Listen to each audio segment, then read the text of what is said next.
Welcome, guys, to We Don't Know Ball, where bug bites completely and disastrously fuck up the entire show.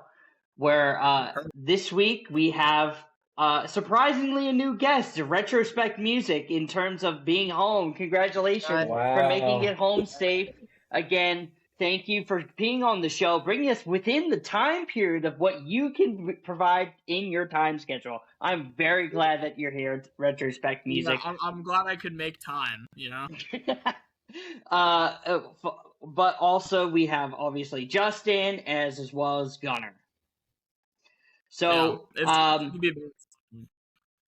for this week it is the NBA Finals.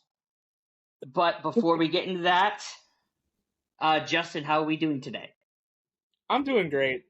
I'd like to give a shout out to our other co-host, Big Toph Sports, who's not here. If you know, you know. If you guys don't know, he's the big ginger guy that's normally on our show. His favorite stat in the world is Wrap 'em. He's a fake Knicks fan.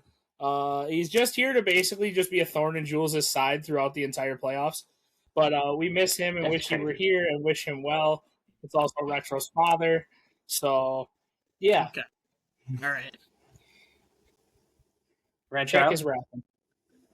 No, like I said, it's just good to be back. I was in, funnily enough, I was in Kieran's favorite team city, Pittsburgh, for a week. Lovely city. What you say fuck me for? Oh yeah, and Justin, of course. The other guests on the show. It was very fun. Wow. Never have I ever once been able to guess. That's It was cute. very fun to go check out Pittsburgh. But, no, I'm happy to be back. Obviously been keeping. You know, Retro, it's actually funny you say I'm the guest because, like, I could literally go in my DMs and just find you how many people actually want to take your place on this podcast because they say you add no value. Well, listen, I'm sure that a lot of people want to take my place, but the sad part is that no one can. So anyways, that being said, for all those people who do want to take my place, you're never doing it. There's already been on more episodes. That's just not true. Uh-oh. But anyways, I am more than happy to have Gunner on the podcast always. Gunner is a goat. But that being said, I've obviously been keeping up with everything, watching all the games and stuff, super ready to get into it. Cat, what's the wrap-up of the series? Analytically, the Knicks are winning right now. Analytically, the Cavs are up 3-0 against the OKC. The wrap-up of the series is basketball is for losers. You guys don't actually watch the game, and you'd rather play on a calculator than understand what a fucking basic hedge is. So, if you basketball... Here, tell you what. Drop a comment, basketball people. Tell me what a Knicks action is in the comments. Please, I dare you. But like we said, the NBA Finals has started, and we're through the first three games. No, it's cool. We didn't want to ask Gunner how he was doing or anything. That's Fuck crazy. me, I guess. Yes. Literally, he doesn't even have the right fucking team color on. He's got a Celtics hat on, and it's fucking Spurs Knicks. Respect your team, Gunner. Don't let him back you down. His team was dead to rights until yesterday. Hey, it's okay. It's okay. Analytically, they've won 2 out of 3 games, though. Nah, I'm just saying. Historically speaking, my team's got more crunch time shooting than Jules's, so it's okay. Got it. How that crunch time shooting to you against the Sixers in Game 7? Thoughts? That's called Jaylen Brown. No best player on the Celtics, Actually, right? Oh, you know it. Got it. Imagine losing. I'm sorry though, but like, You know imagine losing a playoff series to Paul George in 2026. That wasn't even him. Imagine losing to Andre Drummond in 2026. It was Andre Drummond. Known spacer Andre Drummond. True. Corner Spacer Andre Drummond. But seriously, like Gunner, how are you today? You're all spiffied up. You know, one step closer to getting out. If you know, you know. Fair. True. Very fair. True. I'll count the days with you. And not the closet. Not the closet. Never the closet. Never the closet. He's always been out. Yeah, well, Exactly. I thought you were going to say he's never coming out. Okay, bro. Let's finally get into this this series. So again, the Spurs and the New York Knicks have been are in the NBA Finals and we're through 3 games so far. So it's basically going to be hopefully a mid-series review of where we are at now. The Knicks are up 2-1 and they just lost Game 3 in Madison Square Garden. But we can kind of go game by game and talk about what we were seeing, talk about the things the Knicks were doing, the Spurs were doing, and our thoughts and feelings throughout these first 3 games, the adjustments, the players, and that kind of sort of thing. But I guess in Game 1, the big narrative that came out of that was the fourth quarter for Jalen Brunson. Yes. We all know that Jalen Brunson is one of the better closers in the NBA. But people view him as the best closer in the NBA. Is there any thoughts or feelings towards that in terms of Brunson ball in the fourth quarter? Yeah. It's undeniable. I think that by far the 2 best closers in basketball right now, and you can correct me if I'm wrong, but it's Jalen Brunson and Tyrese Halliburton. Those are the 2 best, in my opinion, at closing it out. And I'll tell you right now, both being super undersized guards, neither one of them make it look good, but somehow they just have the will to will the ball through the hole. They're the best 2 at it in the league right now. I don't think, honestly, anyone is even close, especially Brunson has shown this year, game after game after game. I mean, they went on a, 12-game winnings? 13, something like that? I think. Yeah, 12 or 13. And I'm sorry, everyone wants to talk about Cat this, Cat that, Cat's play. Yes, Cat makes it possible for them to stay close down the run, but some of these fourth quarter runs that Brunson goes on are just fucking unheard of and generational just takeover moments. So I will never deny it. Kieran, you say I never give any credit to the fucking Knicks on anything. You're right. I'll give Jalen Brunson all the credit in the world, though. This man is the best closer in the game of basketball. Yeah, I think the best player comp that I can think of Jalen Brunson is Caleb Williams, which is for the first 3 quarters, they're inefficient, can't do anything, and then in the fourth quarter, they close, which is fine. If you have a good team around you, it works. But the only issue is, A, if your team can't keep you afloat, or B, when your closing starts to not work, like in Game 3. So I'll give Jalen Brunson credit where credit's due. I agree with Justin. He is one of the best closers in the NBA, no question. That being said, I don't know if it's enough to kind of make up for his inefficiencies. And you mentioned Cat. I think Cat has been the best team or the best player on this Knicks team for this series specifically. And I think that without Cat, I don't think that Jalen Brunson would even be in a position to close. I'll take it a step further, Retro. I think Cat's been the best player on that team in the playoffs. The whole playoffs. Yeah, I agree. I think Cat has been the guy because the if we remember the talks that we were having throughout the season and Justin, myself, and you, Retro, when we would just be us 3. The biggest weird thing about the Knicks was like Brunson was undeniable. The Knicks are a good team. But the biggest question mark on the Knicks throughout the regular season was Karl-Anthony Towns. Because offensively, he just did not look comfortable at all, right? So as soon as the playoffs start, that's a lie. After Game 3 against Atlanta, Mike Brown decides to make Karl-Anthony Towns into the offensive hub, the facilitator, the decision maker in most of the offense. And then through the second half of games, it goes to what the Knicks were doing last year with the Jalen Brunson iso ball, fourth quarter scoring, and it's been a recipe for the most part for success, right? Well, and just to let me land really quickly, Retro. Yeah. It's not Karl-Anthony Towns' scoring, and we're not saying that he's a better player because we have to be, honest and just very thorough when we say this, because we said things about other teams. Miles Bridges, thank you, Justin, for that, is the most valuable player on this Knicks team as of right now is Karl-Anthony Towns. The rebounding, the facilitation, surprisingly, the defense of Karl Anthony Towns against Victor Wembanyama, everything the encompassment of Karl Anthony Towns is providing is more valuable than just Jalen Brunson's scoring overall. I'll just say pause now the way I'm about to say this. I think it's Cat's ability of like being significantly like thicker and like stockier than Wemby is what's giving Wemby the problems here. It's just Wemby can deal with being 4 inches taller than him, but Cat's physicality, being able to bump him off the runs that he's making, is just putting Victor out of place. And I mean, Jules, you can say it if you agree. I think that Dylan Harper's by far been your best player. Well, I was gonna say real quick before we get to that. As far as Cat is concerned, you bring up the point about Mike Brown's adjustment. I said about a year ago that I didn't think that Jalen Brunson would ever be able to win a finals as the number 1 option. And Mike Brown agrees with me. That's why Mike Brown made the decision to make Karl Anthony Towns the hub. That's why he did that. Because Jalen Brunson doesn't have the playmaking, and Jalen Brunson doesn't have the ability to do the things that Karl Anthony Towns can do, which is why Cat has been the best player in these playoffs, as all of us has agreed on. I'm going to just go out on a limb and tell you that you're not only wrong, but you're stupid.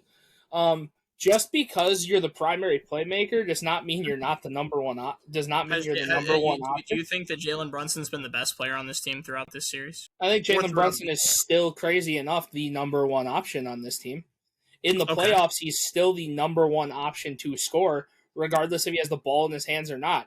Brunson's playing off-ball offense better than he has in his entire career because he hasn't had to go out and play G-ball. He has Cat to play make for him, so he can do all these things. We talk about this all the time with Steph Curry. When is Steph Curry the most lethal on the floor? It's not when he has the ball. It's when he's running off of everything else to get open to get the ball. Jalen Brunson has been able to do that phenomenally too. And not to mention the closeout, like we talked about, the closeout, the clutch player, the end of a game, the ISO work that he's doing, is like, I get Cat has played better this entire playoffs, but for you to sit here and tell me that Jalen Brunson isn't the number 1 option and can't win as the number 1 option, you're simply just being proven wrong right now.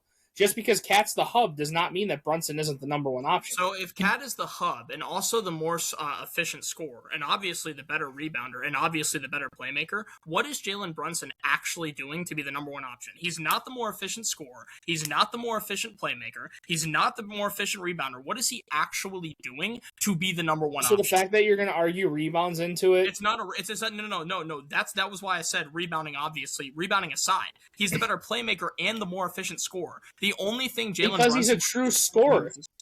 He's a true scorer. Well, then what is Jalen Brunson doing? Who's the best player on OKC? Shea. Right, not a playmaker, actually, in the slightest. Sure. Do you think Shea is still the offensive hub for the Thunder? No, that's why other people bring the ball up, but is he still the number 1 option? Yeah. Do you think he's the offensive hub? Do you think the scoring goes through him? Is he the most efficient scorer on the Thunder?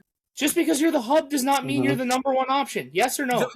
No, that's not the point. The point is Brunson is doing nothing that Karl Anthony Towns... He's not the more efficient scorer. He's not the more efficient playmaker. He's literally doing nothing to be the number 1 option outside of clutch fourth quarters, and he couldn't even do that in Game 3. So when you tell me that he is the number 1 option, no, he's not. He's not doing anything to Can anybody else back me up here and just simply agree that Cat is not a number 1 option? Well, I was going to say this throughout the whole, because I think regular season matters with this as well. Jalen Brunson's been the best player on the team throughout the whole regular season. No question. And that still takes into account, like, with how he's performed in the playoffs as a whole, I'd still say he's the best player on the team. No matter what. Best player is whatever. I'm talking about the number 1 option. And he's still taking the most shots, and he's still out or playing as the number 1 option should.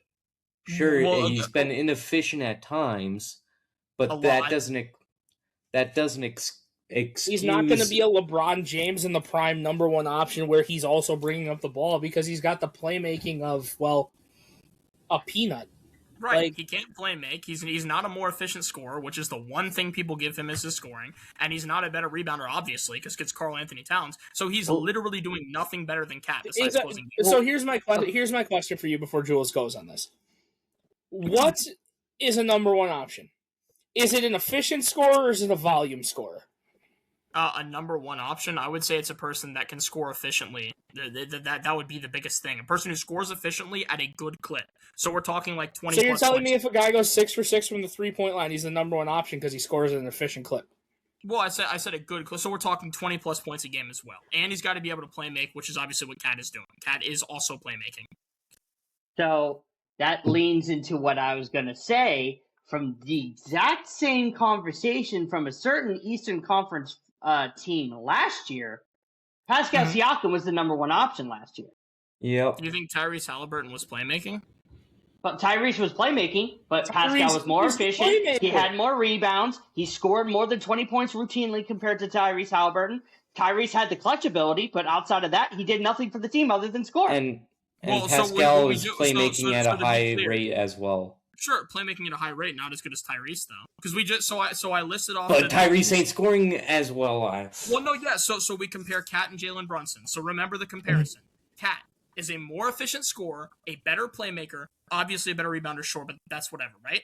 With Pascal and Tyrese Halliburton, Tyrese is a better playmaker, Pascal is a better scorer, and Pascal, in terms of rebounding, obviously, right? So really with Pascal and Tyrese, because rebounding, I can just throw rebounding aside. We're not going to win this argument because Retro's definition of a number one option is so biased and so like wait. Explain the bias behind that. Explain the bias. It's skewed. It's skewed. Not biased. Just because the best player on the floor isn't always the number one option.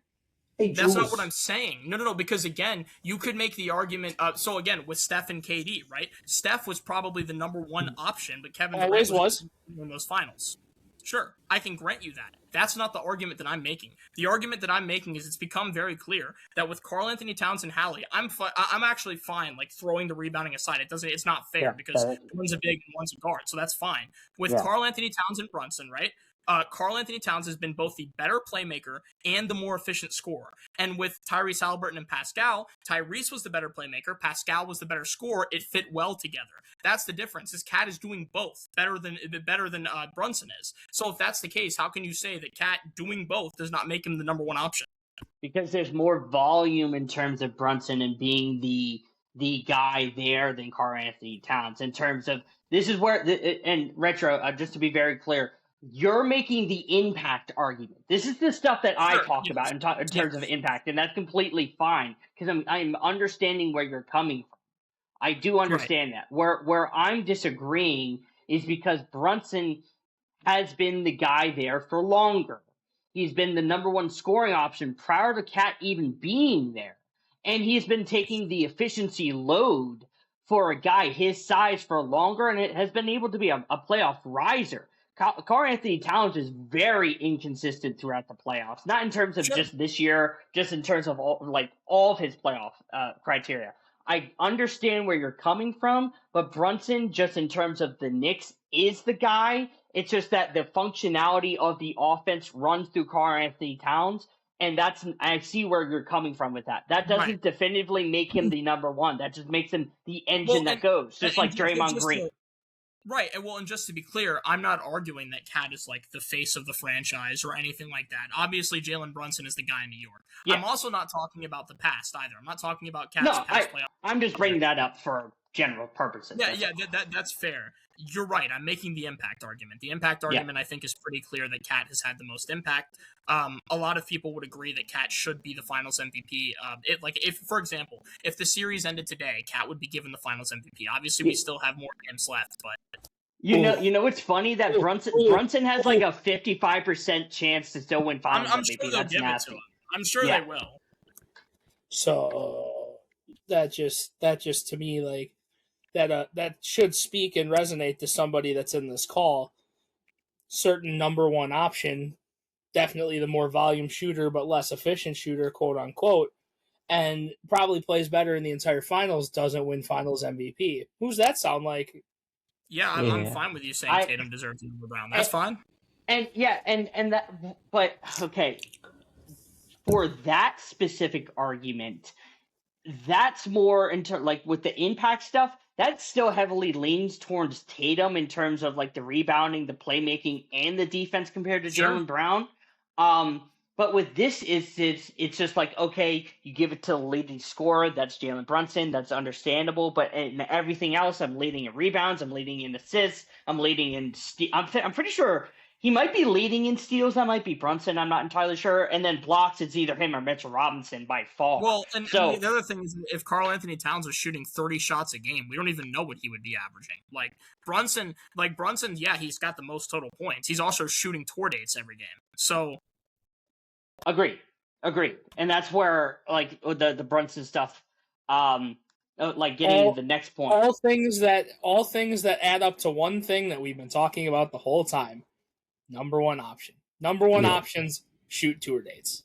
Why?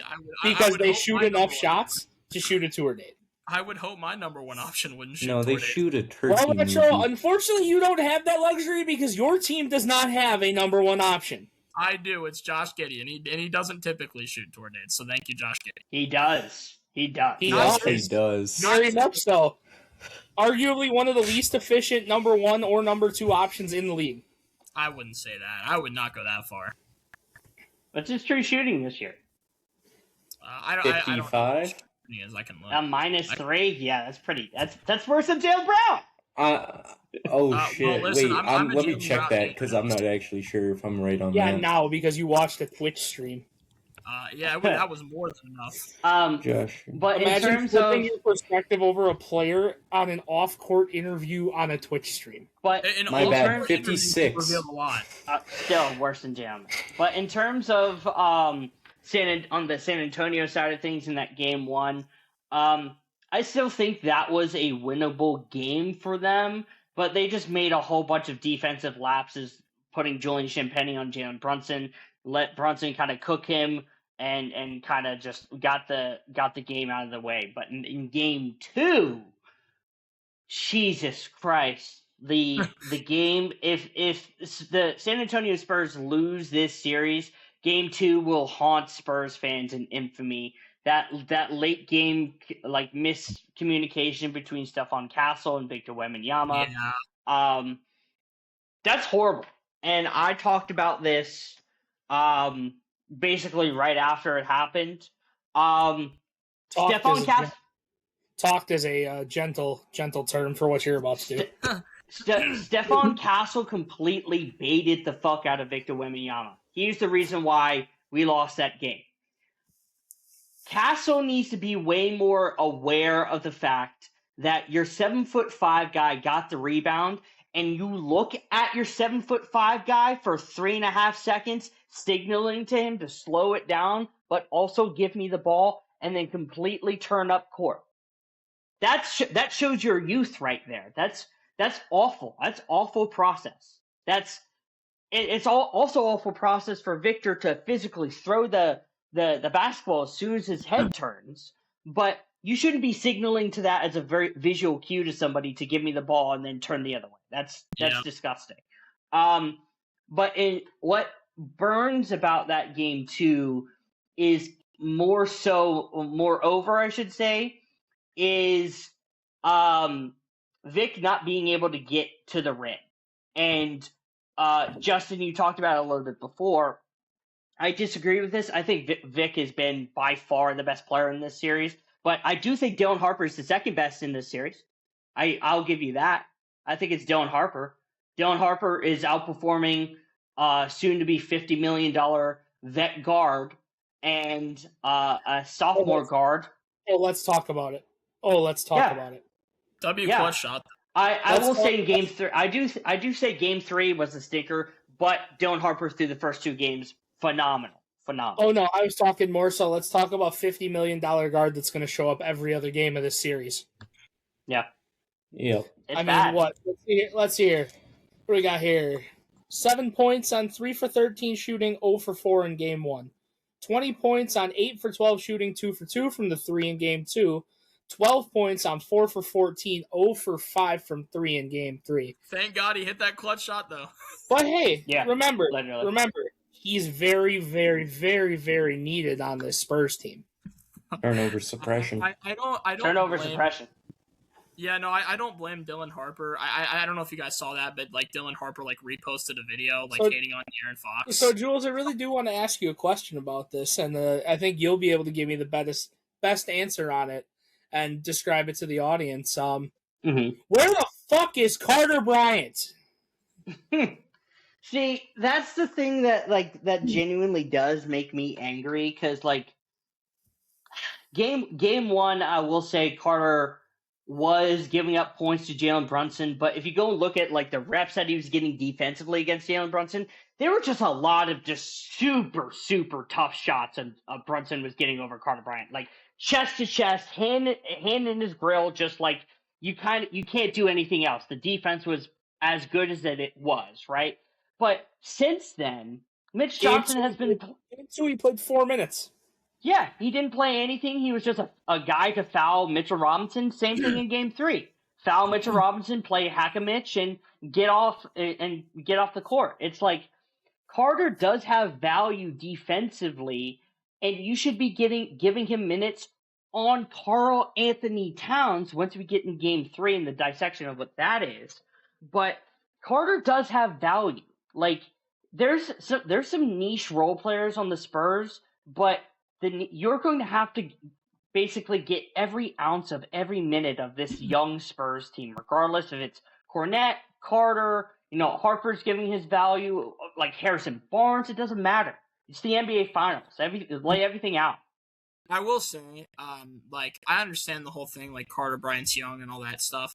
I refuse to hear that as an excuse not to give him minutes when the worst player on this Spurs team, it's not even close by, it's a country mile. Keldon Johnson is getting minutes. That guy needs to be thrown off of the team and thrown out of the league. Every time I watch him, he's horrendous. Every time he takes a shot, I know he's breaking it. That guy needs to be out. Carter Bryant can get his minutes. I don't even care. Keldon Johnson shouldn't see the court for the rest of the series. I hate watching him play basketball. It's actually painful. Yeah. He's just a bully ball kind of guy. But Connor, go ahead. Keldon Johnson, bully ball's not going to work in this series, though.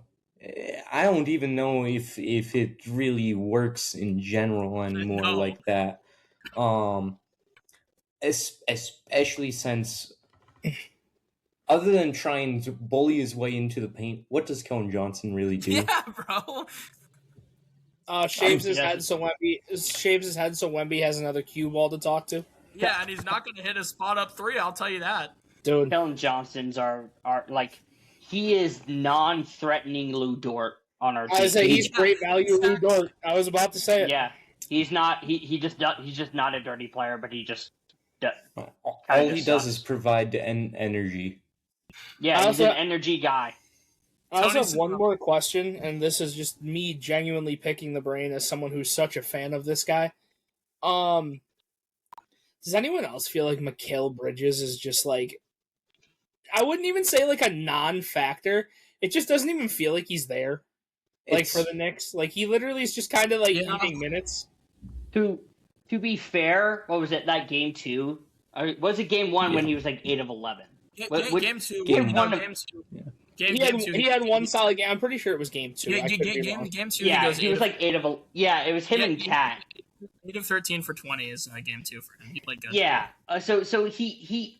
That's the tricky thing, is that like Mikal throughout the whole playoffs has been super good with OG because he shoots really good, like good quality mid-range shots. Something where he was doing that with in Phoenix somewhat, but Mikal was way more of just 3-point shot diet, like corner 3 guy or slot 3 guy. Yep. But now he's being able to create off the bounce and utilize himself to where, if Cat's getting doubled or Brunson's getting doubled, he's the first person to go flash to the elbow and shoot a mid-range shot to kind of bail them out.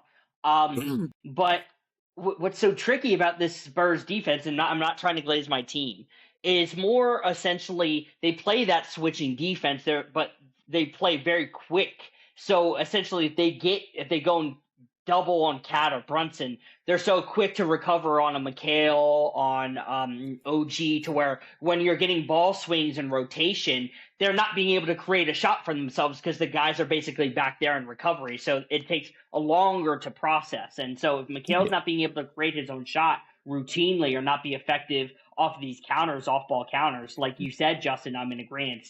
What is his value? What's those 5-round, first-round picks really worth if he can't do anything in the finals?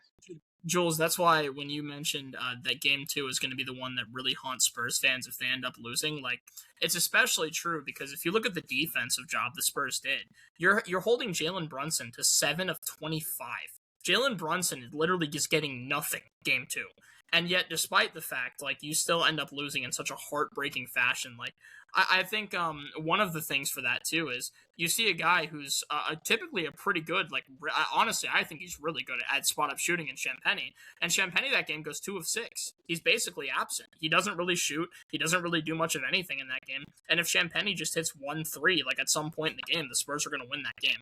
So it's one of those games where you kind of look back and you're like, yeah, that's a rough one. We definitely should have won that game, no question. It was just, but that's the thing. It was the mirror image. The team didn't play well, and De'Aaron Fox did. When the team plays well, De'Aaron Fox is non-existent. He just plays defense. So it's like, if De'Aaron Fox shoots well, chalk it up, Jules. If De'Aaron Fox shoots like shit, he's playing defense pretty fucking well. So, well, it's funny because I used the same argument with SGA that in the Western Conference Finals, that whole series is that SGA played bad through 6 games. All the role players did better. As soon as SGA has a really good game, they lose. So it doesn't matter. Yep. So you know what I mean? You can do the same thing with De'Aaron Fox. As soon as De'Aaron Fox has a good game, they lose. Oh, yeah, great. But do you think your team could have do you think your team could have got a better look at the end of game 2? I say no. I think I'm happy with that look, to be honest with you. So there's been, it's so funny because, like, I always feel like I'm talking about, like, specifically San Antonio clutch moments this whole year. We did it against, ironically, you guys, Justin, when we officially made the finals, that shot over, I believe, Dylan Brooks in the regular season. The game against Denver where we lost against Jokic and Jamal Murray, them just frying us as a 2-man game. Some clutch moments here and there with De'Aaron Fox and Wemby throughout the postseason, and now here. And I'll say where I'll defend Mitch is that it's a quick pick and pop scenario where Mitchell Robinson is having to short close on Wemby from 18 feet. So I'm fine with the shot. It's just not the most advantageous look because Vic, during the first 2 games, has not looked great as a jump shooter. Everybody would say, why is Vic jump shooting when he's 7'5", get him at the rim, and, like, I get that. But where that scenario kind of lies is more having to deal with if the guards themselves throughout the whole game can create a paint touch for make it easier to Wemby to get on the roll. And if Wemby can't get the roll specifically and the guards aren't doing the job, then he has to settle for those jump shots. So to answer your question, I'm completely fine with the shot against Mitchell Robinson. The one against Karl-Anthony Towns, that 3-pointer in the left wing, stopped. I don't know what Mitch was trying to do there when he shot over Karl-Anthony Towns with, I think it was 14 seconds left or whatever. It was the second last position. That was piss. Yeah, that was piss. But the one against Mitchell Robinson, I'm living with. I'm fine with that. Just like I was living with the transition 3 against Minnesota in that game 1 when Julian missed it with not taking that timeout. I live with that. It's a good shot. I think this was a good shot. It just didn't go in. That's just I just would have liked San Antonio to move a little bit faster on it. I understand it's the last look of the game, basically, but they were stuck in the mud on that play. I don't mind the look. I just wish they went a little bit faster with it. That's all. I agree. That's the only thing I would say. Go a little bit quicker to where if you are trying to bleed time, that you are able to get to your looks a little bit quicker. And even if you give a little bit time for the Knicks, that would be basically a second and a half, and you get your defensive lineup out there. I think you live with the results if Brunson does shoot or whatever. You would live with that. At least you are able to take a shot with time like, left on the shot. I understand wanting to put the ball in Wemby's hands there, but like, I really would have liked to see them use Dylan Harper, and I'm crazy I'm about to say this, almost the way the Lakers use Austin Reeves to win games.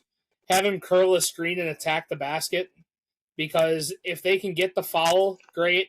If he doesn't have a look, great. Then he's got Vic rolling to the rim. So it's like, I would much rather have had them take a chance at setting a screen to go to the basket instead of settling for that jump shot.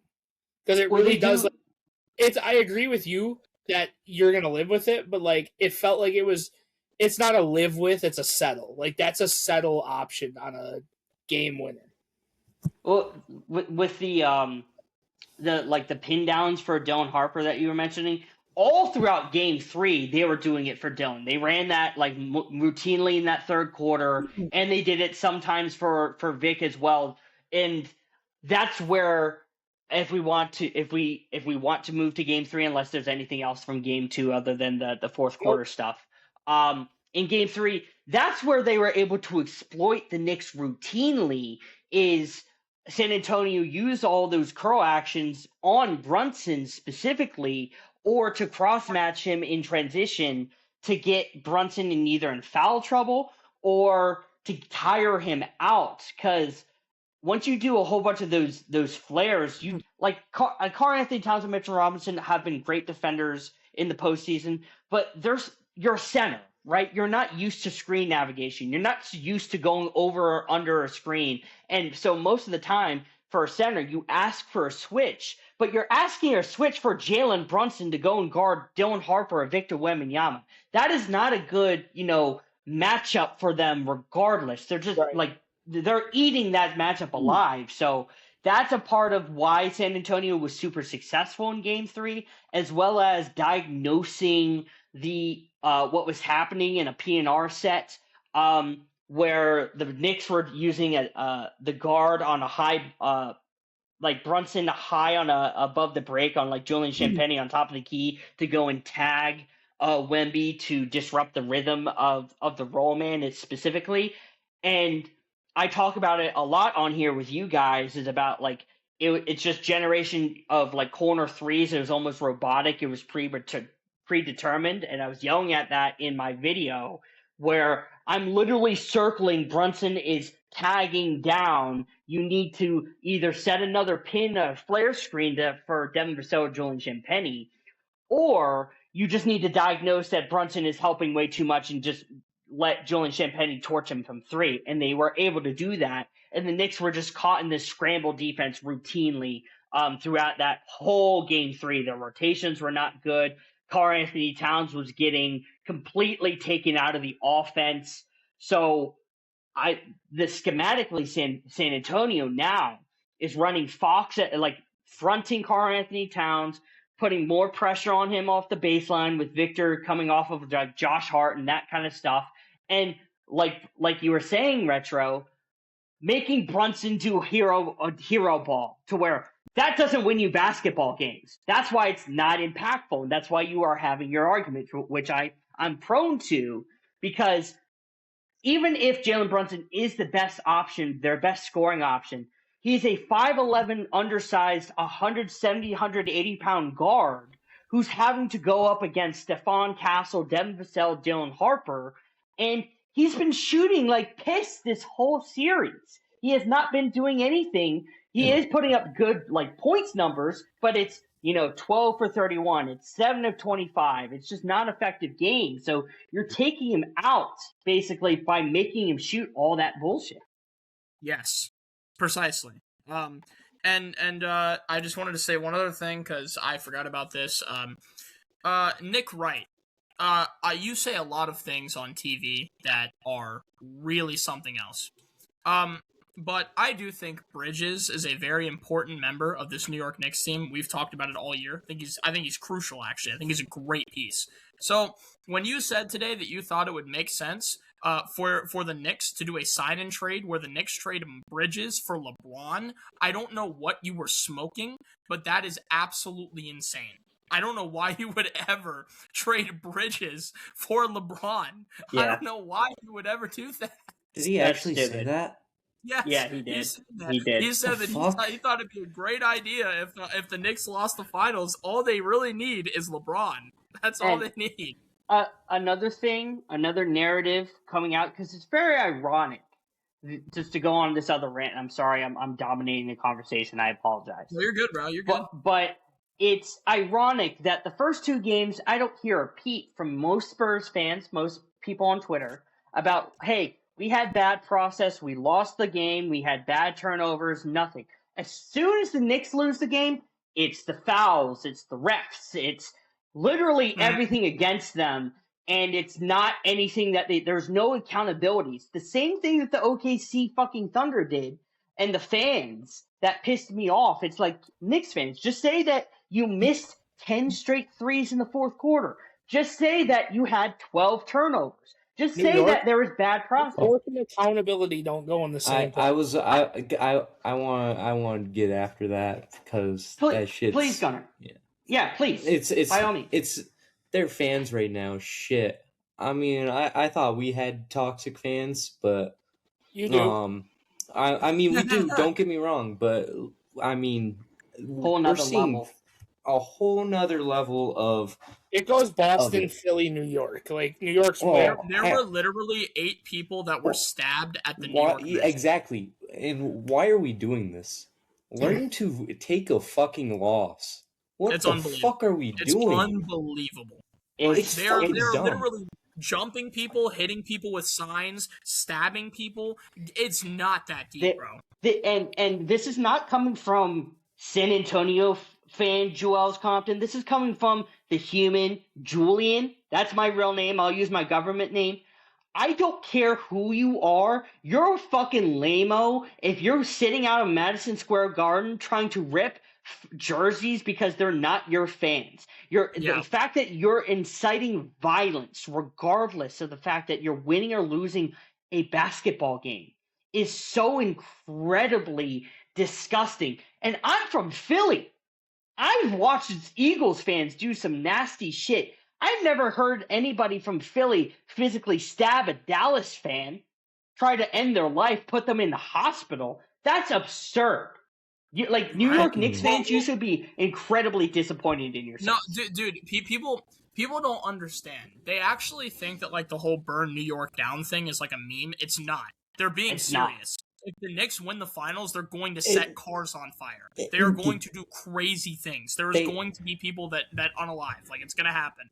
They don't know how to take a win or take a loss. It's just fucking crazy. And just as a person, again, my fandom says I want my team to win. But in terms of like the demonstration of what we saw, for the people who are outside New York who want the Knicks to win, you're basically insinuating that you want that kind of shit to happen. Right. I'm being so real. Yeah. I don't even care if you're going to say, "Oh, I'm not really for that. I just care about I'm just rooting for the Knicks." I disagree because if you're rooting for the Knicks, that's where there's a line. There's a line, dog. It's just nasty. Well, dude, notice how with the games in San Antonio, we didn't see videos of people getting beat up outside of the stadium. We didn't hear about stabbings happening at any public transport. We didn't see that in San Antonio. But in New York, you see literally the worst possible people going out and doing that. Bro, just because you win or lose just basically said if you support the Knicks, you support gang violence, and I can't get past that. Yes, that's fucked up. Anyway, all right, I want to get back to basketball, and I really want to harp on your coach a little bit because he's starting to piss me off. Yeah. The amount of times I see an alien getting guarded by a 6'5" center on a backside, and he's not getting the ball in a mismatch to play make off of it is starting to piss me off. Yeah. I get that Josh Hart is a good post defender. I really do. But if Victor Wembanyama has him at 10 feet and you're refusing to dump the ball down to him, or Victor is knowing he's not getting the ball and he has his head down walking to the paint for knowing the ball is going to go, what is going on? I'm sorry. I don't know if it's the basketball purist in me, but you guys have all played just pickup or whatever, just bullshit basketball. If you got a little guy on you or you got a big guy on your team and a little guy gets switched onto him, what's the first fucking word you're screaming? Shoot. Oh, Ball. mismatch. Mouse in the house. Whatever you want to call it. Mouse in the house. I like that one. Goddamn 7'5" guy and let him playmake off of it. Because newsflash, Victor isn't a terrible playmaker. Victor, in fact, the ball when he touches and they're swinging the ball through, the Spurs passing, by the way, in Game 3 was just significantly unreal. These dudes were moving the ball like the prime Spurs. They were moving the ball it was touch, touch, touch, touch. It was in and out of their hands moving, forcing New York. We talked about it. New York's switchability for being the quote-unquote better matchup, better defensive team. Their wings are... They're making OG and McHale run like dogs, and they can't keep up for 30 minutes. Yeah, I was going to say, because a certain British man told me that OG Anunoby shuts down Victor Wembanyama. In this matchup alone, Victor Wembanyama is shooting, I believe, 60 effective field goal percentage on him and is averaging, looks like 25 points per 75, but he has like 12 points on OG's head. And it's on significant possessions. The only other two that have more possessions on him are the actual centers of New York and Karl-Anthony Towns and Mitchell Robinson. So I agree. To me, it just doesn't make any sense. I don't get it. Especially, like I said, and here we go. I'll say it now. For all you losers in the comments that are going to all say, you're fat, this neck beard, everyone on the podcast. Yeah, cool. Gunner's anorexic, according to us, because he's skinny.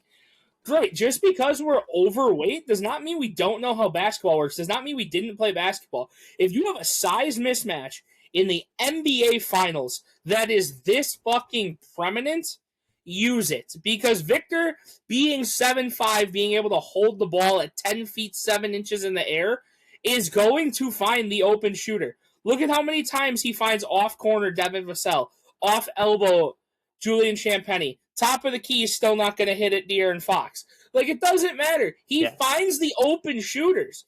Run the ball. I swear to God, if they played the Knicks offense with him as the hub the way that Cat is going, they would outscore them by 30 a game. I agree.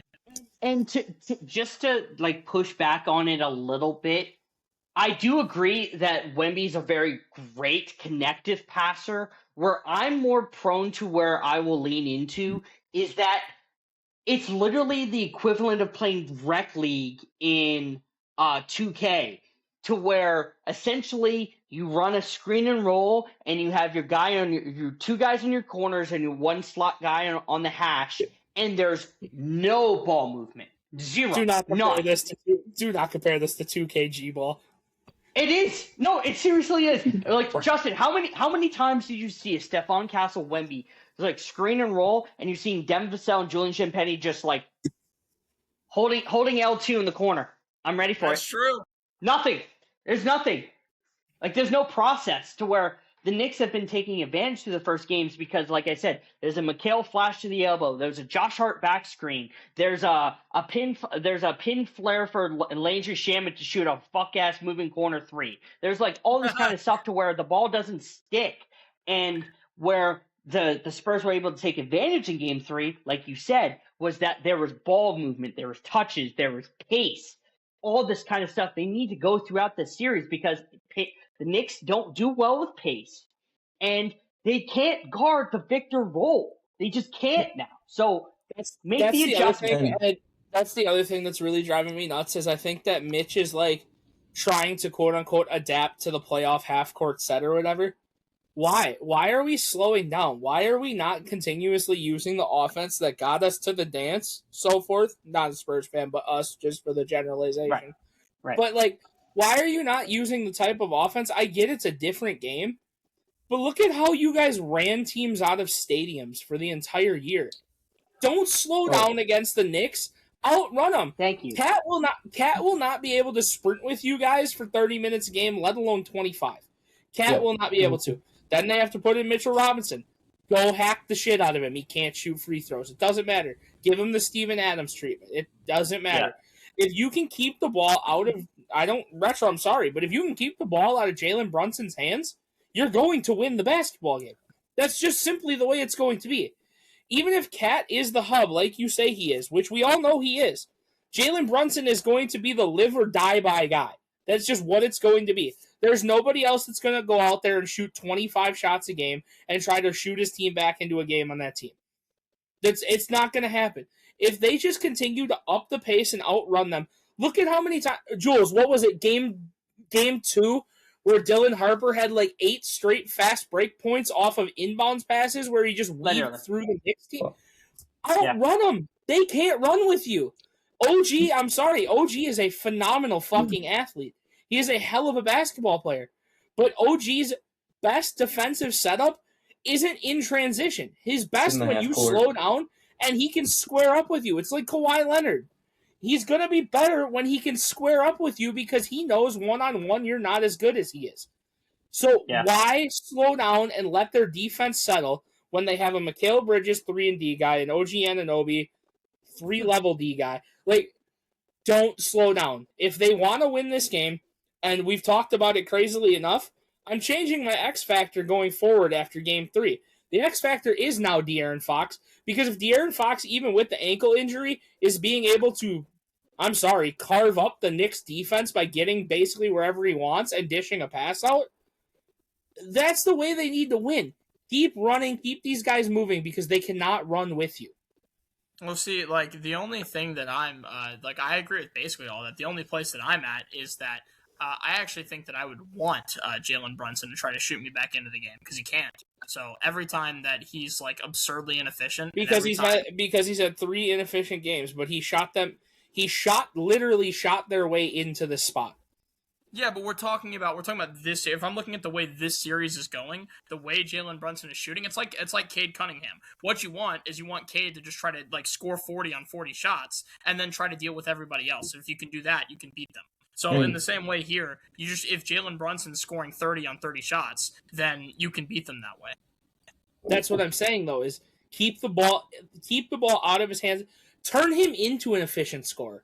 That's the best way to beat the Knicks. Turn him into an efficient scorer. Let him shoot 12 for 16, 14 for 20 on 27 to 30 points. Let him do that. If you let him start chucking, eventually he's going to catch fire. I'm sorry, he's too good not to. That's where like it's weird, because there's like nerdy stats, but like dog.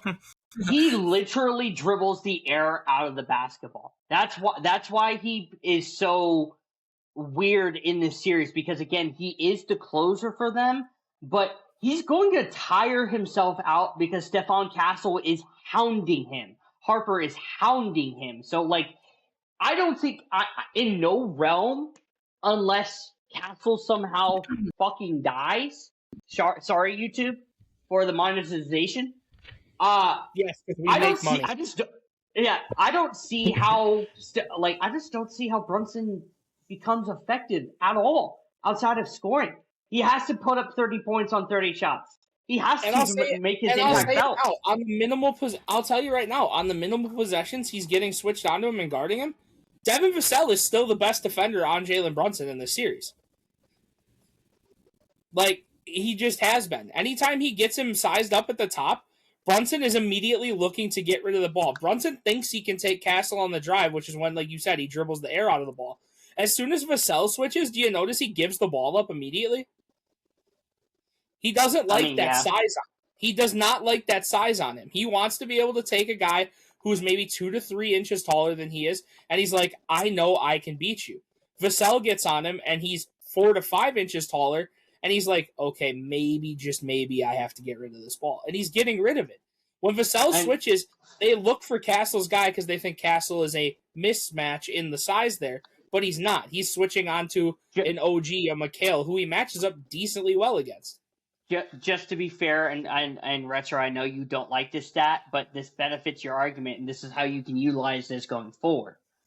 Jalen Brunson, Game 3, his most efficient game, had 32, 5 and 5, but was 5 turnovers, 5 fouls, 5. 11 of 25 shooting, 8 of 20 from 2, 3 of 5 from 3, 7 to 8 from the free throw line, 56% true shooting. He was a -9 plus minus. Karl Anthony Towns, 11 points, 8 rebounds, 1 assist, 3 steals, 2 blocks, 4 fouls, 4 of 10, 4 of 8, 3 of 3 from the free throw line. He was a +6. So, in terms of that, why plus minus can be utilized just for the argument so it's verbally said, plus minus is more of impact of how you're winning your minutes when you're on the court versus off. -6 though. I'm just so a not +6. No, a -6. A -6 versus a +9. I'm not really that moved on it. No, a -9 to a +6. I'm hugely moved by that. That's pretty big. That's a huge margin. Yeah. Yeah, no. That shows impact. So I do have a question because I'm curious because we kind of touched on it a little earlier. We were talking about the way this thing is going to go. So now that we're 3 games in, where do we think this series is going? So for me, I think it's probably going to be Knicks in 6. However, I think that if the Spurs win Game 4, they will win the series in 7. So I still think it's going to be Knicks in 6 because I think that the Knicks will win Game 4, and I think it'll be 3-1. Then I think the Spurs will win the next game, and then the Knicks will finish it in 6. But like I said, I think it's very possible the Spurs win this in 7. But what do you guys think? I'm going to continue to be disrespectful to New York fans. Spurs in 6. Okay, heard. I'm going to just say the same thing that I said at the beginning of the series when we made our predictions. I said Spurs in 6.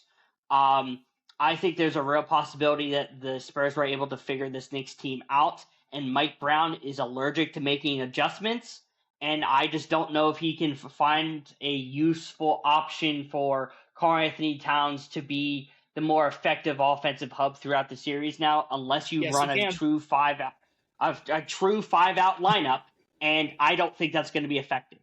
Yes, he can. He absolutely has. He has one option. And it's Gandalf the Great sitting up in the fucking box. Go bring that man down to the fucking locker room. As great of a fucking head coach as he is, Mitch, put your fucking pride aside and let fucking Pop coach through you to finish the fucking series. No, I said Mike Brown. I don't think Mike Brown can adjust. Mitch, yes. Greg using that resource, absolutely, yes. I'm going to grade James Dolan. Mike Brown's gonna text his great buddy Joe Mazzulla and see what ChatGPT's got to say. But yeah, I unless the Knicks literally just do 5-out, I say San Antonio in 6. I think the only true reliable option to San Antonio that the Knicks are going to be able to do against the Spurs. That I think the Spurs will have some trouble with, but even then, there's going to be way viable options defensively that San Antonio can do. This is where I'll agree with Retro. This is where the impact conversation is. What does Mike Brown have to do to close this series out? Make Cat your number 1 option, because I'm telling you right now, this dude is cooking Wemby off the dribble. He is cooking Wemby off the dribble. Just goes to show you that the best way to win the series if he can continue to catch the ball at the 3-point line and attack downhill at Wemby off of a jab step, he's going to get Wemby in foul trouble really fucking fast because he's been really good at getting by.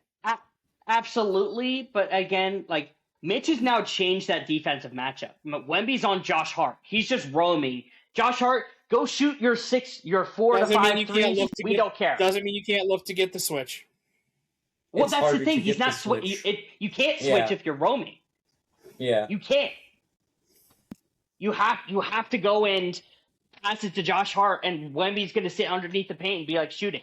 Josh Hart, you shoot 29% from 3. I don't. You beat us. That's where it's hard. That's where San Antonio has that win matchup to where Karl Anthony Towns was he wasn't looking comfortable against De'Aaron Fox. Well, wild. You're bitching Wemby, but you can't bitch De'Aaron Fox? To be fair, credit where credit's due. He can try. De'Aaron Fox is a slippery motherfucker, and Cat also, has to dribble up. Calling another man slippery is crazy. He's a slippery motherfucker. Cat has to dribble up to De'Aaron Fox's eyebrows to keep a control of a ball. Therefore, De'Aaron Fox always has a chance to steal that ball. No, for sure. And that's why it's a tough matchup. I'm just saying it's easy. It's going to be very hard for the Knicks to implement that. But I understand what you're saying, Justin. I'm not trying to discredit what you're saying. Gunnar, how does this series finish in your eyes? You know what? How do I finish in your eyes? All right. Lap. Anytime. This guy is crazy. And you know, as Adam would say, I am off the canoe. Don't Sadly, do it. I am. Don't do I'm it. off the canoe. Don't do it. But hey, if you know what's about to happen, this might be a good thing. I've only had 2 playoff predictions come true, technically 3. If you, I almost listen, Gunnar. Gunnar, I hear what you're saying because I almost came into the podcast feeling the same way. If I support the Knicks, they'll fucking lose. Well, that's what happened Game 3. But at the same time, Knicks in 7. I'm going to do what the Thunder did. What I had with OKC. I've got New York winning now in 7. I'm off the ship. I honestly think that if it's all about ifs, because it's all on Mike Brown. Brown's got to play Gargamel more. Gunnar, I'll toss the life raft off and we'll pull you behind the canoe. That way you think you're off the schneid, but you're really not. Well, I'm just saying, Mike Brown, you gotta play Gargamel more. Landry Shamet, I'm just saying, Gargamel has to play more if you're gonna have Josh Hart roaming, or Wemby roaming off Josh Hart. So, I'm just saying, you have to play him more. That means you're gonna have to either go with Mitch in the game more as well, or to get those offensive boards that you're gonna be missing with Josh Hart. It just makes more sense. I will say the only adjustment in talking to unbiased Knicks fans that Mike Brown has done is taking out the Miles McBride minutes and putting Jordan Clarkson in. Because Jordan Clarkson had those 2 tough-ass, impossible, just angel-touching shots in the fourth quarter. You're just like, what the fuck are you on, Jordan Clarkson? Like, I was like, what? Jordan that's the only adjustment I saw. Jordan Clarkson's paid his fucking dues. He was trying to turn into the next Dennis Schroeder, and play for every fucking team. No. Finally landed in New York, and hopefully maybe he'll get it now. But no, he remembered he's been there before. Yeah. Yeah. Listen, we're pulling for the Spurs, but it looks bleak. But I just think Gargamel needs to play more. Dude, listen, I don't know, man. I hope, bro. I hope. Yeah, like you did with the Pistons and Cavs. Facts. So analytically, the Hornets are up, right? That's true. W callback, right, Justin? Hornets to the Eastern Conference Finals? No. Analytically, it's Miami versus the Suns. You're right. See, oh yeah, we'll go with Phoenix. Yeah. Justin. I trusted in Con Knipple, and he broke my heart. I'll show you. Just want to shoot him. All right. I got games. I'm telling you right now. I like I said, being able to watch Khan's siblings play high school basketball right now, I am so intrigued that there's literally it's Cager, Kingston, their cousin who is probably better than both of them. There's Get them all in Charlotte, bro. There's 3 kids that play on this high school basketball team that I'm not even joking. One is a junior in high school and is already NBA ready. I feel like college is a waste for this kid to go. So wait, did they already? Did they all play different positions? Cager and Kingston are power forward center hybrids, which will probably be 3-4s in college because Cager could do it. He's listed at 7 foot, but he's 6'9". Super athletic, kid, dude. The game I went to, he didn't punch a ball in the entire first half. Out of the half, gets a steal, hits his point guard, lobs to the backside. Everyone on the defense just looks up in the air, and literally it looked like LeBron and D Wade on the lob. He's just flying through the air and just puts it down, air out of the gym. What I'm hearing is Knipple Hornets. Everybody. If he can, bro, if they can find a way somehow, some way to get his brother and their cousin on their team. One of the brothers is going to go somewhere else, and he's probably going to be a great Robin to like a superstar because he's literally he's a screen and fader. He's such a good screen and fader. The kid shoots like 73% from the 3-point line. Like he's just disgusting. It could be like the Ball Boys, the Ball Boys. Basically, no, the Knipple family has a brighter future. Okay. Again, basically me. Basically, you is crazy. I got games if you want to play games now. Games, Dad. Games. So, I actually got. I just want to make sure I have all of this. I have. Because I didn't know how long we were going to be. Pause. So I got 4 different types of games. You actually did a good job for the So life, I have 1 pick 3 cut 5. I have 2 all-time lists, depending on what happens, as well as just a funny would you rather that I saw the other day on YouTube, a YouTube clip, which I found hilarious. All-time basketball, back to 90, 91 when it was established, right? No, okay. No, in terms of just all times for like the actual finals teams, like a pick 3 cut 5 of who would you rather for a franchise player, your top 3. Because that's been a hot topic lately for each franchise, as well as a would you rather. I forgot that is a hot topic right now. So the pick 3 cut 5 that we're going to start with, though, is going to be specifically postseason teams, and they're all going to have a similar theme. I'm not going to tell you the theme, but they're going to be just postseason teams, and we're taking majority vote. So if we have 2-1, we'll take whoever, right? Like just how we usually do. So the first team up, the 2012 Spurs. That is the first one, right? Or is it second? 2011, 2012. I'll say the full year. Okay. The ending year is what it is. Cut. I want to say cut. If I'm thinking it's the Spurs team I'm thinking of.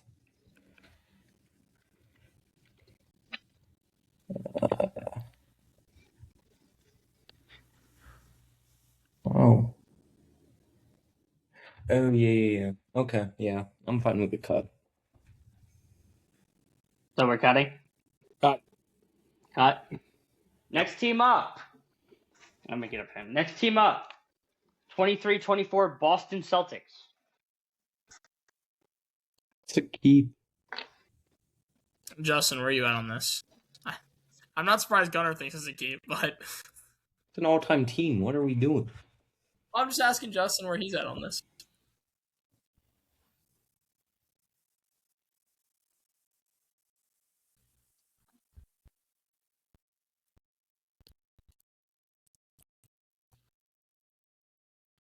I mean, we can keep it. I'm just like,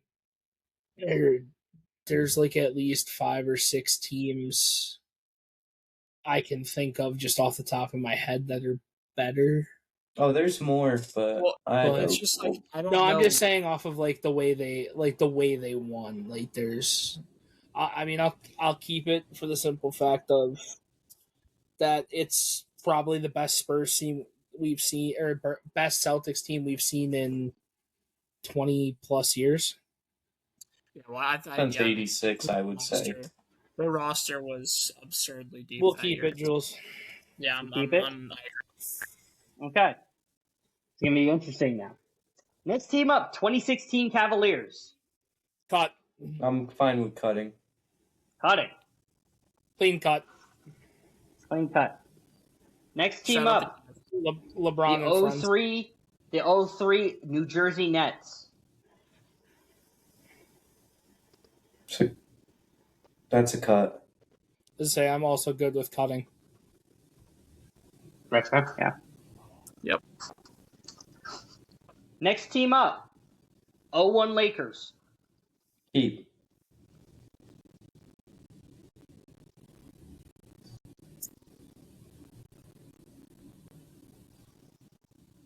It's an all-time playoff team. What are we doing? Yeah, but he's considering. I just want to see something. Okay. I feel like he's I guess considering whether he wants to push the anti-Kobe agenda, which I would It's understand. not the anti-Kobe agenda I'm looking at pushing. What? I'm trying to think of what they all have in common now. Well, they all have great defenses. I know that. You know, In the postseason specifically. you know.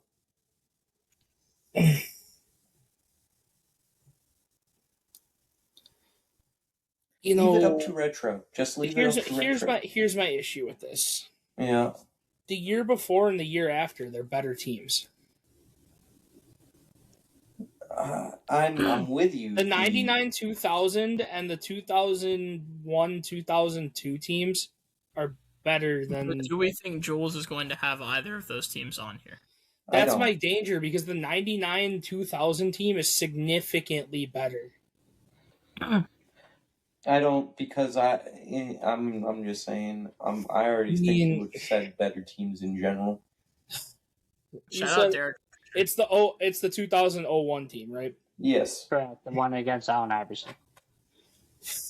Derek Fisher shot 51% from three in the playoffs. Because we're taught, I kind of historical plus or okay. Net ratings, I'm assuming. Can you just do me a favor quick and read me the teams again? Like we're not changing the decision. Just read them from the 12 Spurs, the 24 Celtics, the 16 Cavs, the 03 Nets, and now the 01 Lakers. It's a historic net rating that I have so far. Why do I feel like this is teams that were supposed to go back to back?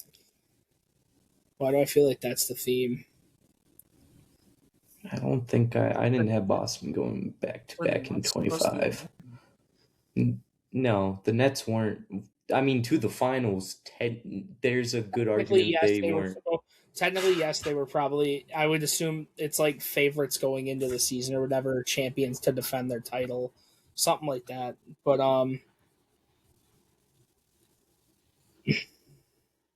because there was a good argument for Boston. Jules really isn't as sneaky as I am, because I definitely would have just back to back both Lakers teams here, just to be that guy. I'll keep it. An answer. Justin is saying Jules. I'll keep it. I agree with the cute. Justin is saying Jules plays more ethical ball. It's not about next team. It's about winning. Very, very funny you say that. Next team up, 99 San Antonio Spurs. I was about to leave. I was about to get up and walk off. I swear to God, I was about to just walk off. You got one keep, two cuts left. Honestly, I'm cutting. It's cut. It's a cut. See. Okay. Next team up, one keep, one cut. 17 Warriors. 17 That's Warriors. A keep. To keep? I'm in. Yeah. Yeah? Yeah. Definitive? Who did we cut? Okay. Yeah. I would say it is. Yeah, it has to be. Okay. Justin, you fine with it? Oh. Justin? Researching? Trying to figure out who you're holding. Well, I can tell you, because we're done. I was going to say, so what's your ace in the hole? So, you guys cut the 12 Spurs, the 16... Just, you can read that out. Just hold on. The 12 Spurs... Don't the last team. You guys kept the 24 Celtics. You cut both the 16 Cavs and the 03 Nets. You kept the 01 Lakers. You cut the 99 Spurs. You kept the 17 Warriors.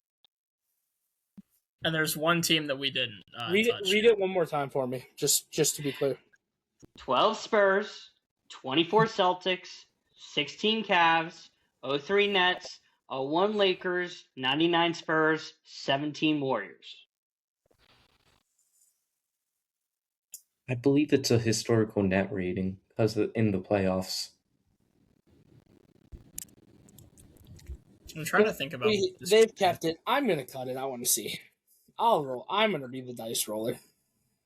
We can. Well, you guys all voted me on the keep. That's fine. I just want to know what the other one is. last one up, and for the theme of this Pick 3 Cut 5, biggest postseason games won in a row. Last team, the 26 New York Knicks. Yep, I'm fine with that. See, I'm good with that. I did good. Because that's why I was trying to keep you guys like kind of weird, because I'm like the 03 Nets might throw them off. The 01 Lakers, I thought it was going to be definitive. I thought Gunnar, you were going to get that because they went 16-1, right?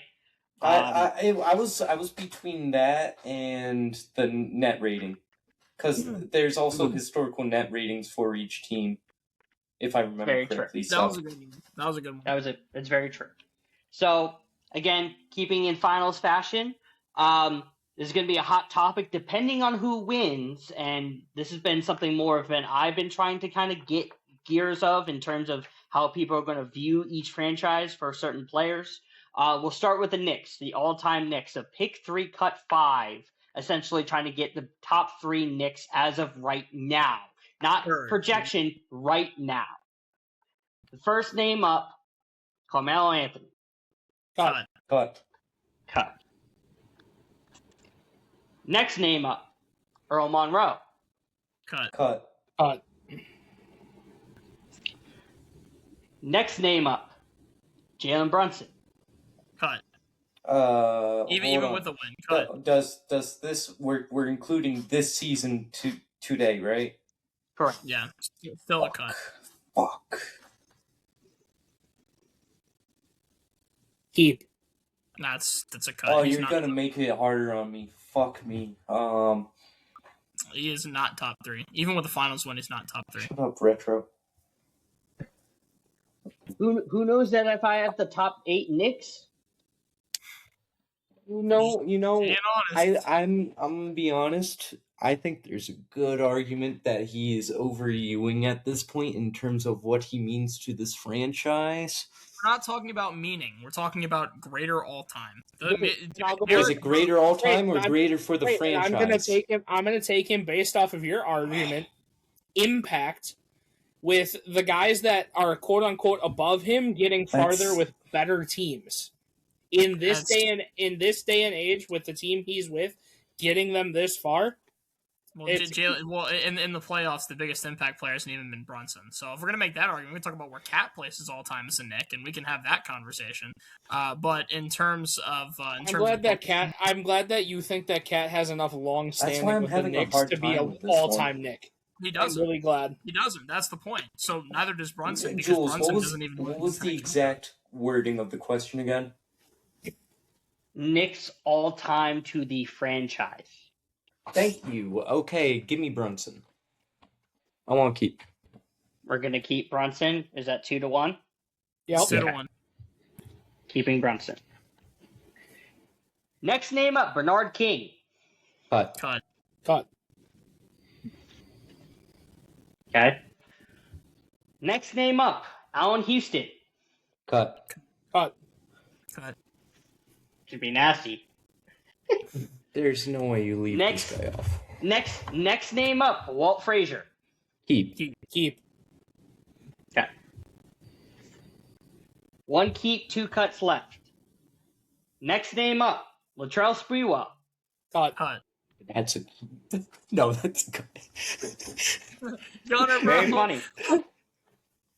So we cut Carmelo Anthony, we cut Earl Monroe, we cut Bernard King, we cut Allen Houston, we cut Latrell Sprewell to keep Jalen Brunson, Walt Frazier, and everybody's favorite New York Knick, Julius Randle. Wow. That's great. That's actually beautiful. Move. So here I was thinking the whole time you were gonna have Willis Reed buried at the very end. This is why you don't play that game. No, I wasn't Exactly. playing. I learned. No, I don't think you understand. I would have played this whole list and put Pablo Pagoni at 8. No, I thought Jules was gonna be even nastier and have I would Bill put Pablo Bradley myself. Pagoni and Jeremy Lin at the bottom. You know it's funny because I only thought that it was going to be Justin and Retro. I was definitely going to pull the Bill Bradley card on them, but as soon as I saw you, I had to switch it. Well, that's the thing. If I heard Bill Bradley's name, it was an instant cut. All right. Same thing, but for San Antonio. Oh. Okay. Graded for the franchise, not all-time player. Graded for the franchise. Heard. First name up, Kawhi Leonard. That's probably a cut. Sadly, that's a cut. That's a cut. Sadly, that's a cut. I don't even know. So yeah, I'm fine with a cut. I don't even know. Next name up, Tony Parker. That's a cut. Oh man. That's a keep, in my opinion, over most. There's only that's a tough one because he's arguably fourth. Here's the thing, Gunner. Here's the thing. Obviously, Duncan and Robinson, right? So the question is, can you think of any Spurs player that you think has more value to the Spurs than Johnny Tony Moore? Parker? Well, that's a good point. And I actually think he has Johnny Moore on this list. If Jules doesn't have Johnny Moore on this list, he has to renounce his Spurs fandom. Well, I have a lot of issues with San Antonio. Like you can go so many routes. Mike Mitchell's probably gonna be on here. I'm taking the overrated shooting guard over Tony Parker. So no, that's where you lost me. Don't care because I'm thinking of the. See, I actually kind of agree with Justin on that too. I'm sorry. Retro, Tony Parker was just there. Dude, I don't. He was better than fucking Manu. The fuck are we doing? Disagree wholeheartedly. So, Justin is saying keep. Gunner is saying cut. No, Justin's saying cut. saying it's the other way around. Sorry, opposite way around. Retro, you got it. I'm cutting Tony Parker. Are you even gonna put Manu on here? Jules I'm gonna say cut. I'm gonna tell you right now, Jules has probably got Manu last, or Jules either has like a Manu or like a Tiago splitter last. Like it's gonna be somebody that definitely makes sense for the conversation, or somebody that just absolutely has no fucking meaning. Well, Matt Bonner's gonna be on here knowing. I moved that Matt Bonner, earliest spacing center. Change the game. Transcended the game. In holding out for the greatest Spur of all time, Mr. Tiago Splitter, I'm going to cut and hope that we get Tiago Splitter. So we're cutting? Cut. Yeah. Cut. Next name up, Manu Ginobili. Keep. Okay. Well, okay. Keep. Keeping Manu. Fuck you. Got it. Next name up, George Gervin. Oh. Yeah, we should have cut, fellas. I'm sorry, Gunner. I apologize. We just kept Manu. Yep. Just kept Manu. Cool, cut.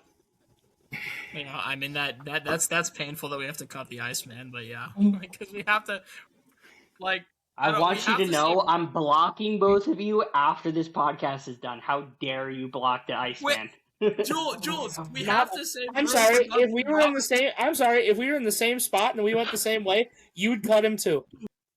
That's true. You've got to say. Hard disagree. Jules, you have to save room for Duncan and Robinson, even if they're not here. That's not true.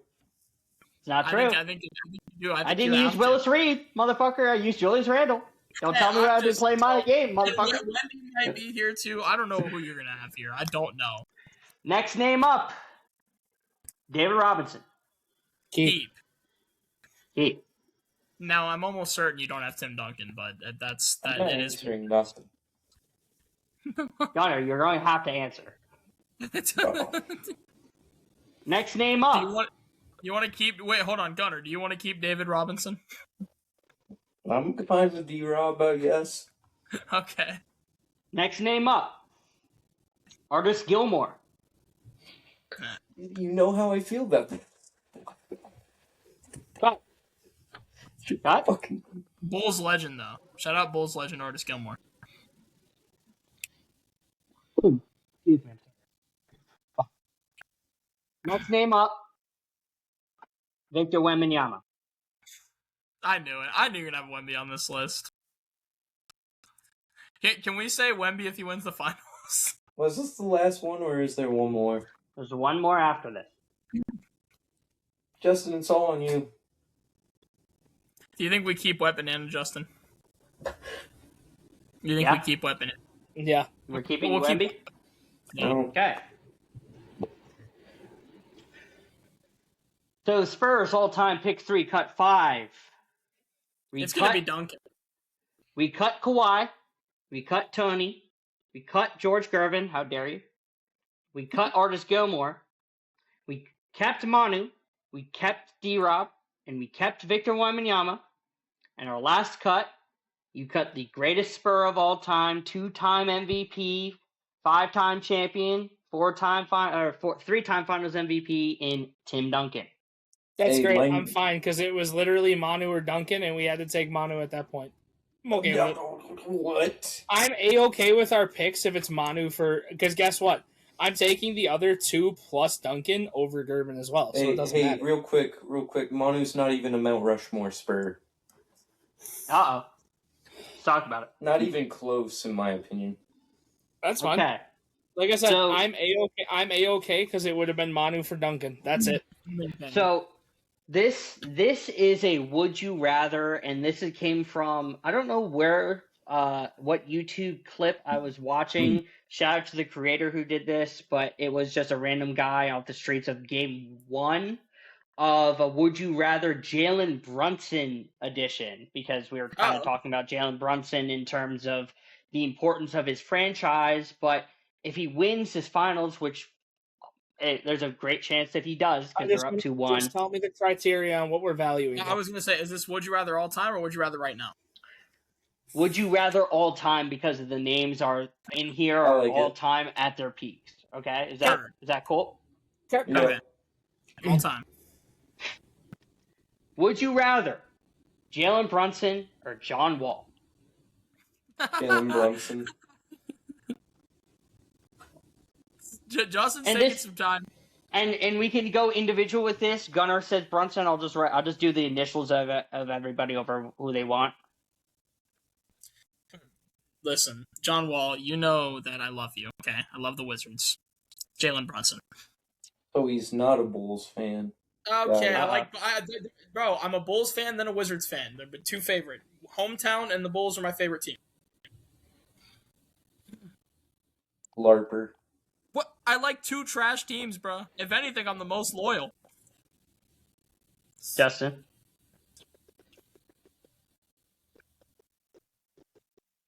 Justin's really giving this one thought, and I respect that. He's going into it right now. What's the wrap-em? Yeah, that's a good question. What is the wrap? Now, what's the clutch time telling you? Wait, can I look this up? Actually, what is the wrap? What's clutch time telling you? Just like Clutch Sports.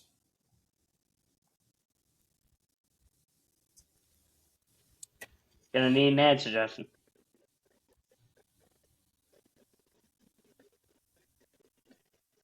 Strictly off of the numbers, career for career right now, and this is basically because the scoring differential is made up for by the assists he's getting. Give me John Wall.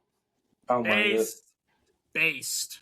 John Wall's averaging 6 less points for his career, but like 5 more assists. I'm taking it. Based.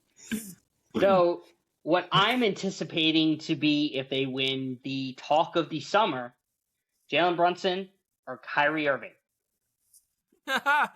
Well, John Wall's better than Kyrie Irving. That's just a given. Yeah, that's true. Jalen Brunson, thank you. All right, well, I'm gonna preface this because I'm gonna get a lot of hate for it.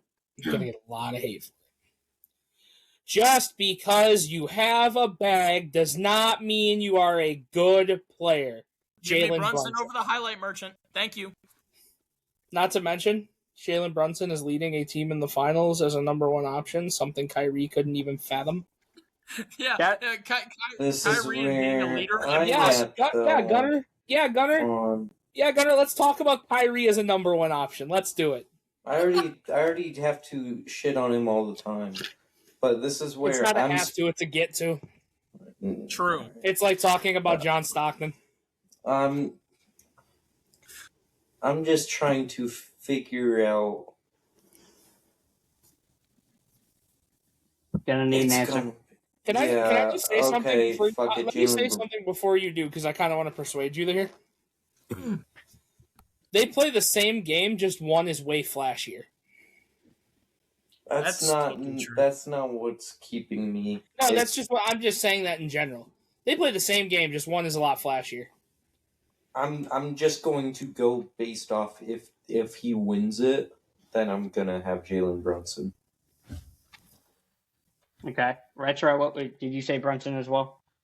Oh yeah, come on, bro. Yeah. No, okay. we're not moved by the dribble. Just making sure that every initial is done. I'm doing my job. You know what though? I will say that might be the only man in NBA history that dribbles the air out of the ball more than Brunson. Yeah. True. Literally. That's actually true. Jalen Brunson's also a dribble merchant. He's What, just are we not moved by Tiny? Jalen Brunson or Kyle Lowry? Jalen Brunson. Brunson. It's shout out the greatest Brunson. Raptor of all time, though. Yeah, that's true, though. Yeah, shout out Kyle Lowry. Shout out the greatest Raptor of all time. Another conversation if they win the finals, and I can't wait for this, I say sarcastically. Jalen Brunson or Luka Doncic? Luka. Grass is green.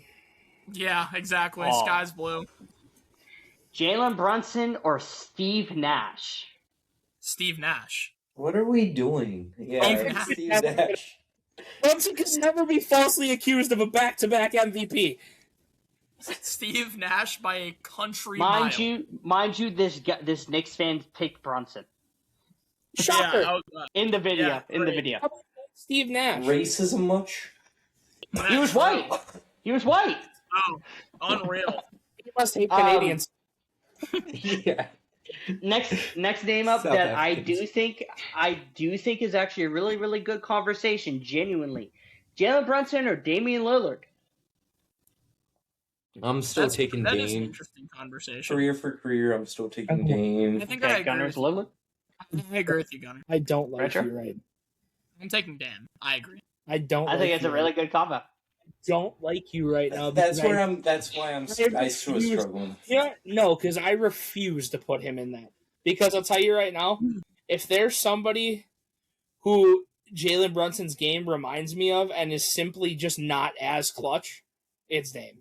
Oh, well, you understand what this is a question of, right? This is ring culture. The question is, if Jalen Brunson, who is not as good as a basketball player as Damian Lillard, wins a finals and wins finals That's MVP, phenomenal because guess what? He'll still never sniff a Chris Paul.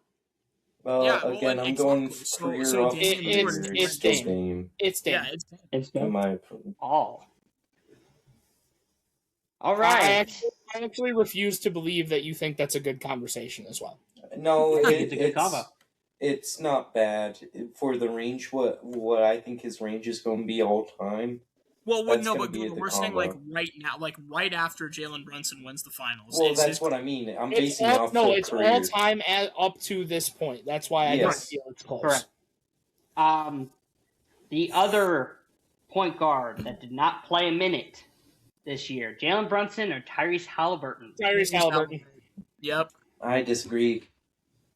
Mm. I'm going Brunson. Okay. Gonna Tyrese go Halliburton. Brunson. I've been saying this for like 3 years. And Jay. Okay. Next name up.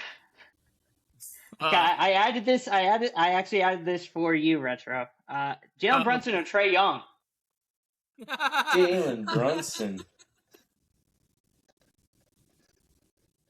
I don't have to think about that at all. It's easily I do Brunson. because who's a better player in the Garden? And Brunson gets to play home. True. If we're talking When the lights are the brightest, who shows up?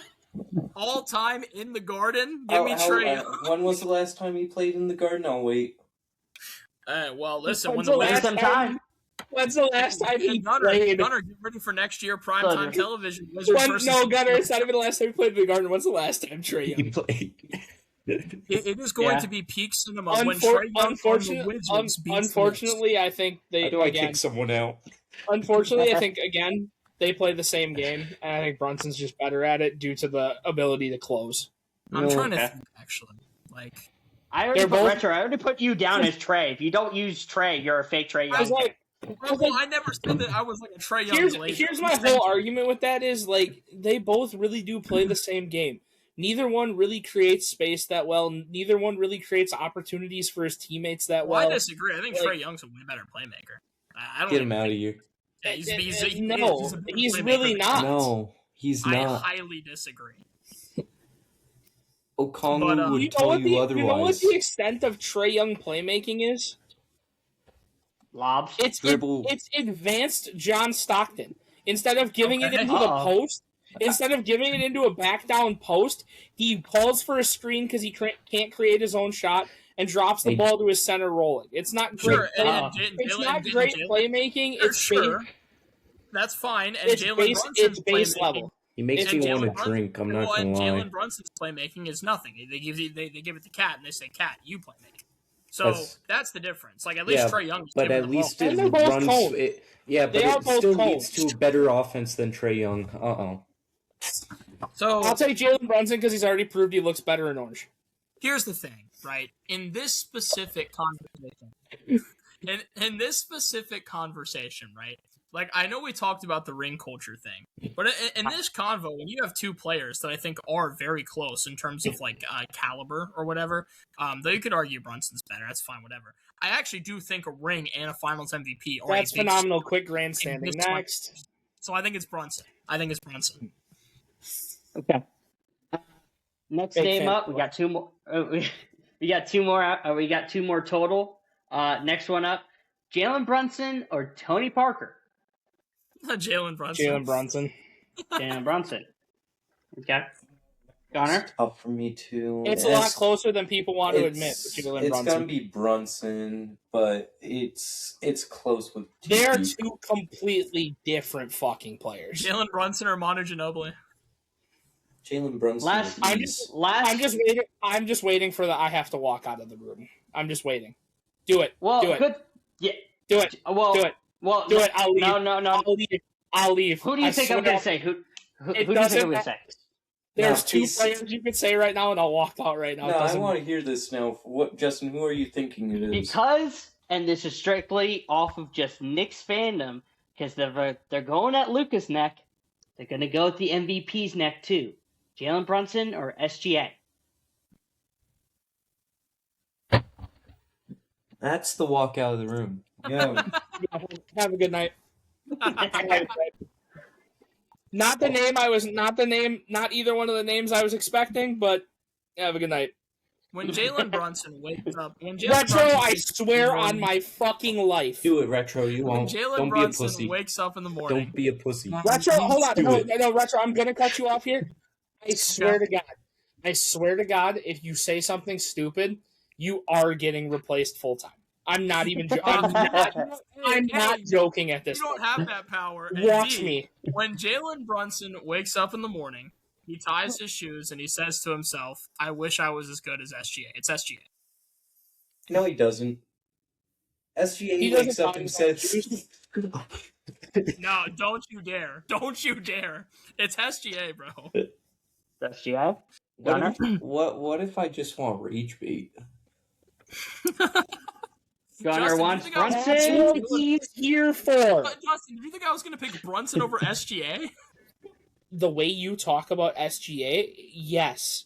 Dude, yes. I swear, hey, Jules, I get labeled as an between SGA. you, I'm not even that. It's SGA, but I'm taking Brunson here. I'll allow it. Heard. Justin, SGA? You don't even have to ask. Okay, I'll write you down. I'll write you down for just the meteor. Got it? It's easily Brunson, man. No.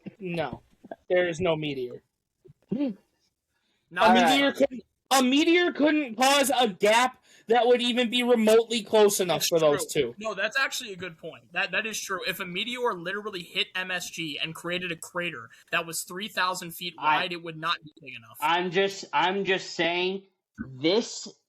If the Knicks win, this is what we're going to have to deal with until next season. I'm sorry, I'm not gonna lie. When you said that you were going into a conversation, I was waiting for Devin Booker or fucking Derrick Rose, and it was going to be have a good night. Well, I might have needed a new laptop. Dude, I would much rather have just done a Wemby or SGA, like, because Wemby or SGA is actually an interesting conversation, but like SGA or Brunson, like, give me a break. If you're saying Wemby or SGA, if you're saying Wemby or SGA right now, I'm taking SGA. Well, no, I'm saying in terms of what's going forward, I'm taking Wemby 10 out of 10 times for the youth, the longevity, the ability. Like, it's the long not. term. Well, Justin, what I'm saying is, if Wemby wins the finals this year and wins Finals MVP, he will have completed a 2-0. Here's the thing: I'm not buying into the retards fucking narratives that come out that we listen to. There's a reason that Jules and Gunnar. There is a reason Jules and Gunnar are taking a break from TikTok after the finals, regardless of the fucking outcome. Why? Correct. Because the fans of other teams that don't know dick about anything are fucking unbearable. You have the bias against the Spurs because Wemby's an alien and nobody cares and da-da-da-da. You have the Knicks fans who are fucking delusional, thinking that their team is a top 10 playoff team of all time. They think that Jalen Brunson is the greatest thing since fucking Swiss cheese. I can't. There's a reason that these guys need a break, and it's because they listen to too many fucking brain-dead imbeciles on a daily basis. I refuse to listen to it anymore. No, that's not what I mean. The only reason why I bring up that conversation is because at the very least you make the argument Wemby is able to beat the Thunder in 7, then he's able to come back from a 2-0 It doesn't matter. It's who you want now versus who's going to be better going forward. No. He's talking about the Brunson stuff. Yeah, well, and you don't even have to defend yourself because if you pick Brunson, I'd kill you. I'm not even joking. Well, and with SGA, I think that you could at least make the reasoning: DPOY, Finals MVP, ring. He's already the best player, already the best defensive player. Take the awards out of it. Who's better? Take the championship out of it. Who's better? Well, if you're talking like better player right now, I'd say Wemby is better than Shea. So I think there's a good argument. Yeah, so I do think there is an argument there. If you take both of their awards away and Shea's championship away, I think it might be the greatest dead heat of all time. Yeah, that's basically where I'm at. That's why I say that there is. I'm not even gonna lie. Between those two, Jokic and Luka, at this point, Luka is the bottom one. But honestly, flip a 4-sided coin, and I'll be happy with whichever result comes out of it. To be fair, on the other side of things, if the Spurs do win, I think there's a lot more people that do lean towards definitively, okay, Vic is the best player in the world because of like Retro was saying. But in terms of if they lose, that best player in the world conversation now becomes very mucky because you have people, the SGAs, the Jokic, the Wemby, and the Luka stands basically at a dead heat with each other because, okay, one didn't play, the other one got killed, the other one got killed, the other one got killed, so it's like, pick your poison. You know what I mean? I'm sorry. Even if he wins the finals, it's the intangibles of what Nikola Jokic can do with, I would argue, significantly worse help or injured help. I still think he's just the best player in the world. He's a better efficient shooter than Wemby is. He's not as good of a rim deterrent. He's a better playmaker. Like, he's able to lead. Like, if you flip-flop them, it'd be a crazy difference. I somewhat agree, but I'm just in terms of the conversation amongst itself. If Wemby loses, that conversation now becomes nasty because now none of them have definitive things. I'll be honest. It's an overvaluing. I think if they win Wemby, I think Wemby jumps Shea. I don't think he jumps Jokic. I think that's fine. I'm fine with the Jokic stuff personally. Wemby, you know, it's funny. Wemby, Jokic fans are like in tandem with each other because all they talk about is impact. Jules, the biggest thing for me, because this is, I agree with you. You know me, I'm a huge Jokic guy. I now think Wemby is the best player in the world. I think Wemby and Jokic are in almost a dead heat, and Shea is in third. That's where I'm at. Right See, now. I think it's still Jokic. I think Wemby and Shea are tied, and Luka's still on the outside looking in. That's fine. I actually wouldn't even mind Luka over Shea, to be honest with you, but that's a different conversation too. I wouldn't mind that.